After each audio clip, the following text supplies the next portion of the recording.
وإذن سلام يا هداد شقرت إنا برتو صوع عيال قحافة برنيزان شقا سيدا aan meeshan saan u dhisay oo kala adina waad u dhisaysaa saawal tiktok ma hadana waxa weeyaan nooc kala weeye kusoo yaaca dukaanka kale aan galay xafiiska kale xafiiskan waa ka dhamaaday kii kale waa hadanay waa kana waa arkaysaan meesha laba isku design aan ka dhignay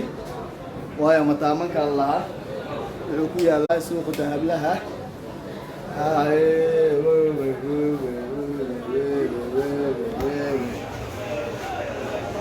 حمالي حوق هذا كو حماله حوق هذا كو أعماله